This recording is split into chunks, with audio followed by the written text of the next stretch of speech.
날씨가 매우 무더워서 짜증이 나는데 우리 울산 동에게 왕언니들의 아름다운 찬양으로 그런 짜증스러운 마음들이 사르르 녹는 것 같습니다. 여러분도 그러시죠? 네. 오늘 막힌 담을 무너뜨리는 기적이라는 제목으로 우리가 하나님의 말씀을 우리가 함께 나눠보고자 합니다. 여러분, 우리 인생을 살면서 정말 다양한 사람을 만납니다. 때로는 우리의 상식과 기대를 뛰어넘는 행동으로 우리를 당황하게 하거나 심지어 우리의 마음의 문을 딱딱하게 굳게 만드는 그런 사람들도 있습니다. 제가 이런 얘기를 하니까 어떤 집사님은 집에서 늘 TV만 보는 그 배우자를 보면서 농담처럼 바로 그 상식 밖의 사람이 우리 집에도 있다, 그렇게 말씀하시기도 합니다. 끄덕이는 분이 몇 분 계시는데, 한 매체에서 어느 회사에 가면 꼭 있는 직장 내 밉상 캐릭터, 즉 분노를 유발하는 6가지 유형의 사람들은 어떤 사람인가에 대해서 소개한 적이 있습니다. 잠시 그 유형에 대해서 소개해드리면, 첫 번째는 모든 질문에 단답형으로만 대답하는 시크한 유형입니다. 이 유형의 사람들은 어떤 질문을 하더라도 늘 짧게 네 라는 한마디로만 끝내는 사람들로서 대화를 시도하면 초질간 그렇게 냉정하게 답해서 상대방을 매우 민망하게 만드는 유형이라고 합니다. 두 번째 유형은 사사건건 상대방의 외모를 지적하는 외모 지적형입니다. 참 이름은 이쁜데 얼굴은 그닥, 그 정장의 그 넥타이 센스라니. 이렇게 패션 지적에서 나중에는 관상 지적까지 하며 다른 사람의 마음에 상처를 주는 유형입니다. 세 번째 유형은 매일매일 정확하게 5에서 10분씩만 지각하는 로봇 지각형입니다. 애매하게 매일 5에서 10분 정도 로봇처럼 칼같이 지각해서 지적하자니 애매하고 넘어가자니 거슬리는 그런 유형의 사람이라고 합니다. 그리고 네 번째 유형은 동료들의 실수나 사적인 이야기를 여기저기 돌아다니며 고자질하는 고자질형입니다. 이들은 누군가의 잘못을 감추어 주기보다는 오히려 그것을 더 확대해서 부서나 공동체 전체에 퍼뜨리는 경향이 있습니다. 인사과에 누구가 그렇다더라, 김 과장이 그랬다더라 라고 이렇게 흉을 보기 때문에 이런 유형은 서로 간의 갈등을 조장하고 공동체 안의 소통을 무너뜨리는 그런 원인이 되기도 합니다. 그리고 다섯 번째 유형은 자신의 기분에 따라 태도가 극단적으로 변하는 기분파형입니다. 이들은 어느 날은 참 친절하고 밝다가 또 다른 날은 이유도 모른 채 차갑고 날카롭게 굴기도 합니다. 기분이 좋은 날에는 웃으면서 대화를 나누가다도 기분이 나쁜 날에는 인사도 받지 않거나 애매하게 반응하는 것이죠. 생각해보니 제가 좀 이런 유형에 속하는 것 같은데 여러분 조심하시기 바랍니다. 기분 나쁜 날에는 저에게 당할 수도 있습니다. 이러한 감정의 기복은 주변 사람들에게 혼란을 주고 대인관계를 불안하게 만들기 때문에 함께 일하거나 교제하는 것이 매우 피곤하게 느껴질 수 있는 유형입니다. 그리고 마지막으로 6번째 유형은 상황에 따라 전혀 다른 모습을 보이는 이중인격형입니다. 이 유형은 상사나 권위자 앞에서는 매우 공손하고 온화한 태도를 보이지만 자신보다 약하다고 생각하는 사람들 앞에서는 거칠고 무례한 태도를 서슴없이 드러냅니다. 겉과 속이 다른 이런 행동은 사람의 신뢰를 깨트리고 결국 진정성 없는 관계만을 남기게 된다는 것이죠. 특히 공동체 내에서 이러한 이중적인 태도는 많은 사람들에게 상처를 주며 관계의 단절을 초래하게 됩니다. 여러분 어떠십니까? 이 6가지 유형 공감이 되십니까? 혹시 이 유형들을 들으시면서 여러분들의 주변에 누군가가 스쳐 지나가진 않으셨습니까? 아니면 솔직히 제가 고백한 것처럼 혹시 나 자신이 이 중에 어떤 유형의 해당하지는 않았는지 돌아보게 되었지는 않으셨습니까? 사실 돌이켜보면 우리 모두는 누군가를 불편하게 만들거나 반대로 누군가로 인해 마음의 상처를 받고 거리를 둔 경험이 있을 것입니다. 그런데 여러분, 이런 유형의 사람들은 단순히 밉상으로 보기에는 그 영향력이 결코 가볍지 않습니다. 물론 우리 모두가 때로는 서툴러서 이러한 실수들을 한 번씩 할 때도 있지만 아주 일부의 사람들은 아주 반복적이고 그리고 악의적으로 관계를 어렵게 만들고 공동체에 상처를 주는 행동을 지속하기도 합니다. 반복적이고 악의적으로 상대방에게 상처 주는 이런 사람들은 관계 속에서 진짜 문제를 일으키는 소위 트러블 메이커라고 불릴 수 있는 존재들입니다. 그런데 안타깝게도 이런 모습이 세상 속에서만 보이고 있는 것은 아니죠. 교회 안에도 이런 트러블 메이커들이 있습니다. 문제는 때로 교회 안에서 이 트러블 메이커들이 더 깊은 상처와 그리고 갈등을 유발한다라는 점입니다. 여러분, 왜 그럴까요? 교회는 세상과 달리 더욱 서로를 사랑하고 하나 되어야 하는 공동체의 그런 정체성을 가지고 있기 때문입니다. 근데 오히려 그 안에서 더 깊은 오해와 상처 그리고 갈등이 생겨날 때 우리는 더 큰 상처를 받게 되는 것이죠. 실제로 교회 안에서 일어나는 수많은 분열과 다툼 중에는 이러한 트러블 메이커들이 늘 자리 잡고 있는 것을 우리가 볼 수 있습니다. 예수님 안에서 사랑과 하나됨을 추구해야 할 이 공동체 교회 안에서 오히려 더 깊은 갈등과 아픔의 상처가 생기는 현실을 우리가 보면 우리는 마음 한편으로 큰 안타까움을 느낍니다. 저도 목회자로서 이런 상황들을 직접 경험하면서 고민한 적이 한두 번이 아닙니다. 어떻게 하면 이런 갈등의 고리를 끊고 서로 하나 되게 할 수 있을까? 그런 고민을 수없이 합니다. 그런데 그런 고민을 하던 중에 극동 방송을 통해 듣게 된 한 목사님의 말씀이 제 마음에 깊은 깨달음을 주었습니다. 여러분들에게도 한번 질문을 던져보겠습니다. 그 목사님이 하신 질문인데, 여러분, 트러블 메이커의 반대말이 무엇일까요? 네, 그 정도 영어는 우리가 다 하지 않습니까? 맞죠? 네, 저는 당연히 그 질문을 받았을 때 트러블 메이커의 반대말, 당연히 피스 메이커 아니겠나 그렇게 생각했습니다. 그런데 그 목사님은 뜻밖에도 트러블 메이커의 반대말은 피스 메이커가 아닌 미라클 메이커라고 말했습니다. 여러분, 왜 피스 메이커가 아니라 미라클 메이커일까요? 목사님의 설명은 이렇습니다. 교회 안에서 문제를 일으키지 않고 평화를 만들어내는 것은 사실 불가능을 가능해 하는 그런 기적과 같은 일이기 때문에 피스메이커가 아니라 미라클 메이커다라는 겁니다. 저는 이 말을 들었을 때 정말 깊은 공감을 했습니다. 교회에서 서로 다른 사람들이 갈등을 넘어 하나가 된다라는 것은 정말 기적 같은 일이구나라고 생각이 들었습니다. 그런데 참 놀랍게도 우리는 바로 그런 기적으로 부르심을 받은 사람들입니다. 아무도 아멘 안 하시네요. 네. 오늘 본문은 바로 그런 불가능해 보이는 기적, 곧 막힌 담을 무너뜨리는 기적을 이루시는 분을 선포하고 있습니다. 사도 바울은 이분을 진정한 미라클 메이커로 소개하고 있습니다. 여러분 14절 말씀을 보시오. 우리 함께 읽겠습니다. 시작.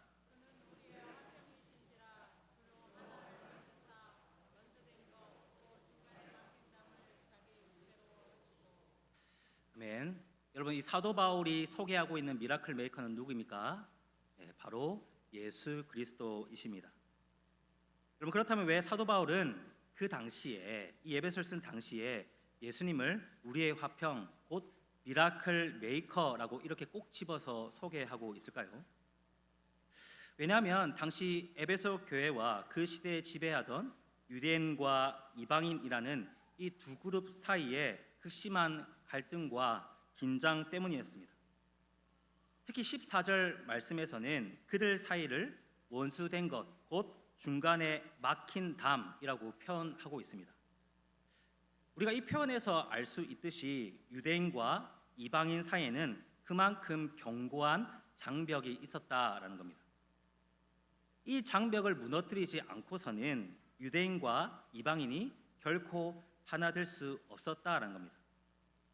그러면 이 유대인과 이방인 사이를 가로막고 있었던 이 중간에 막힌 담이란 무엇을 말하는 것일까요?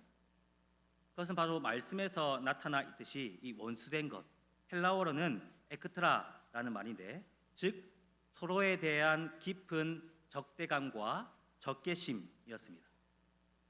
서로에 대한 적대감이 그들 사이를 나누고 분열시키는 가장 견고한 장벽이었던 겁니다. 이 적대감은 유대인들이 자신들을 하나님의 특별한 선택을 받은 민족이라고 여기며 이방인들을 부정하고 죄인 취급하며 멀리한 데서부터 비롯되었습니다.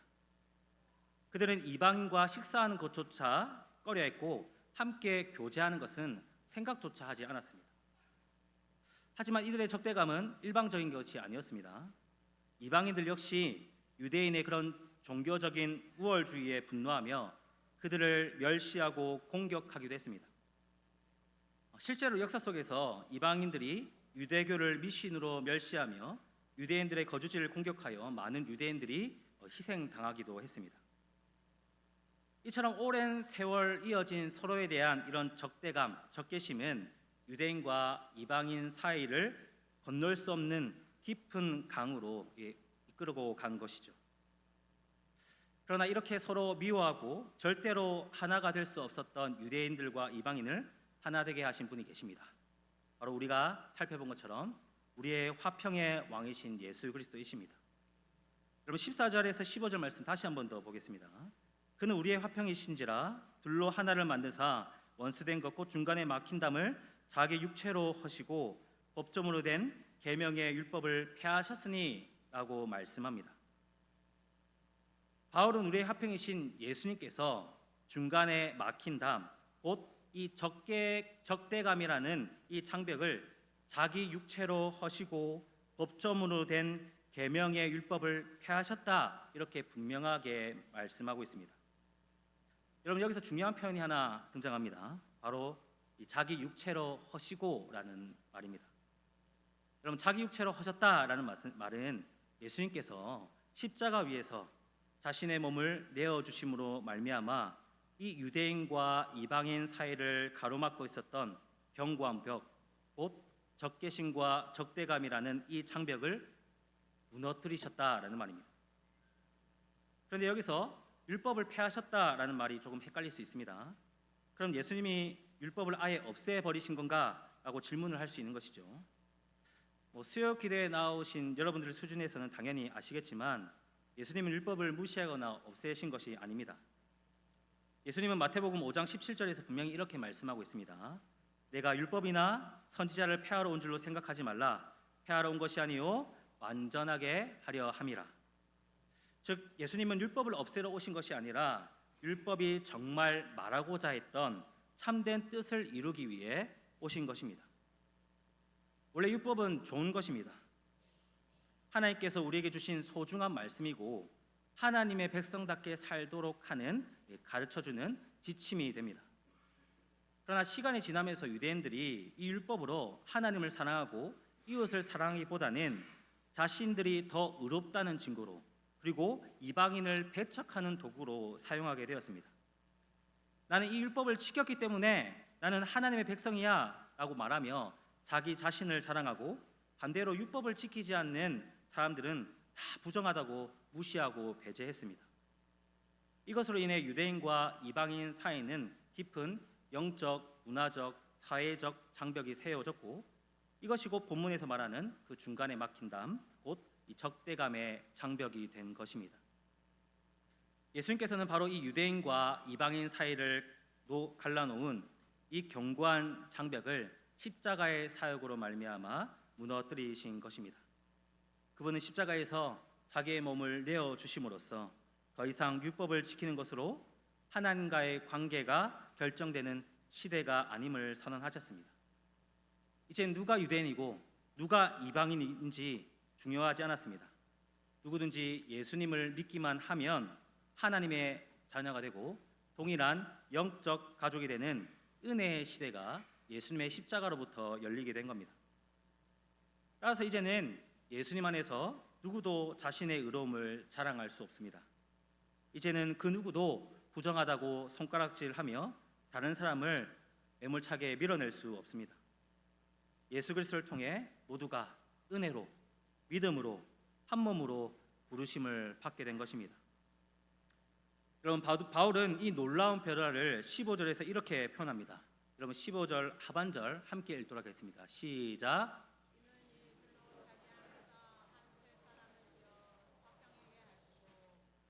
여러분, 예수님의 십자가의 사역은 유대인과 이방인을 단순히 화해시킨 정도가 아니라 완전히 새로운 사람, 새로운 공동체를 만들었습니다. 이제는 더 이상 민족, 배경, 출신이 중요하지 않습니다. 예수를 믿는 우리 모두는 하나님 나라의 백성, 예수님의 몸된 교회가 된 것입니다. 여러분, 한 걸음 더 나아가 16절에서는 이렇게 말씀하고 있습니다. 여러분, 16절 말씀을 보겠습니다. 또 십자가로 이 둘을 한 몸으로 하나님과 화목하게 하려 하심이라. 여러분, 예수님의 십자가는 사람과 사람 사이의 벽을 무너뜨렸을 뿐만 아니라 하나님과 사람 사이의 벽까지 무너뜨렸습니다. 할렐루야. 여러분, 이것이 바로 구속적 화평, 예수님이 우리에게 주신 참된 평화입니다.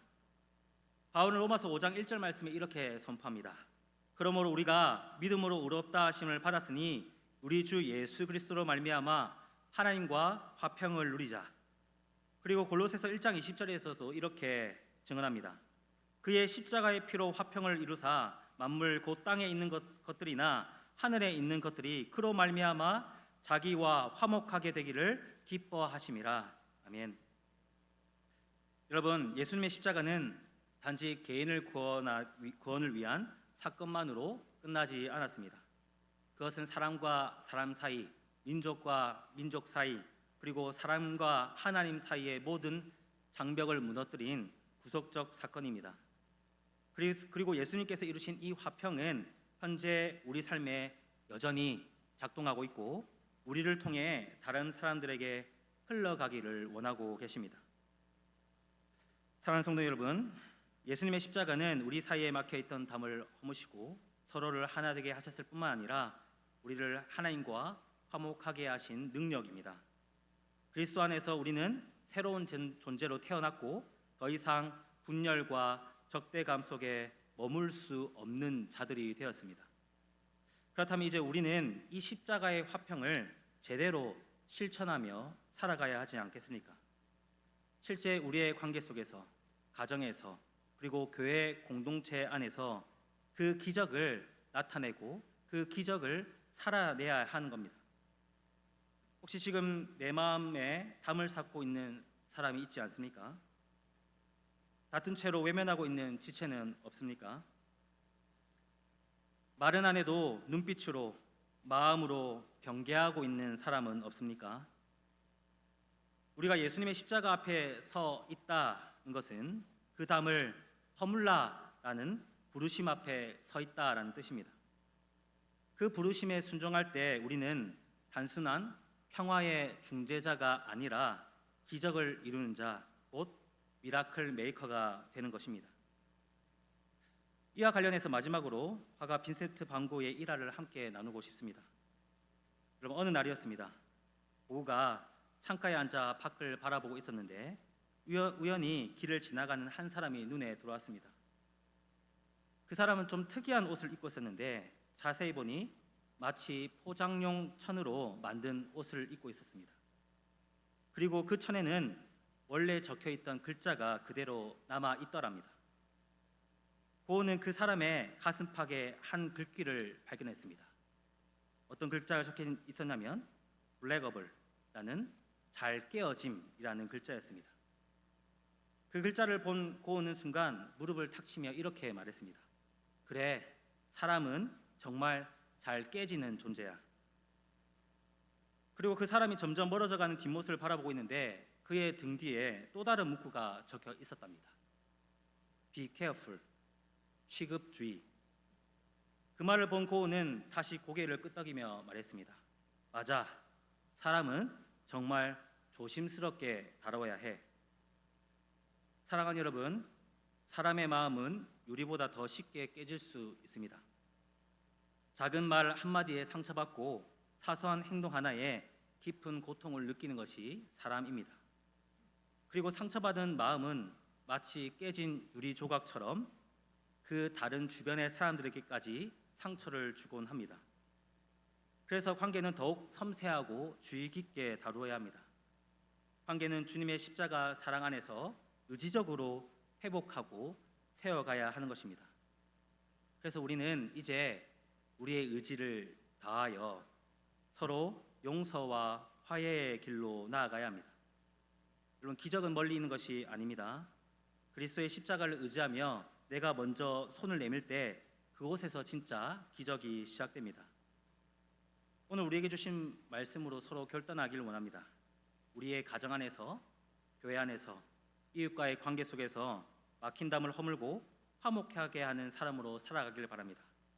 이 분열의 시대 속에서 하나님의 나라의 복음을 실현하는, 그리고 화평의 십자가를 짊어지고 나아가는 진정한 미라클 메이커로 쓰임받는 우리 모두가 되기를 주님의 이름으로 축복합니다. 우리 함께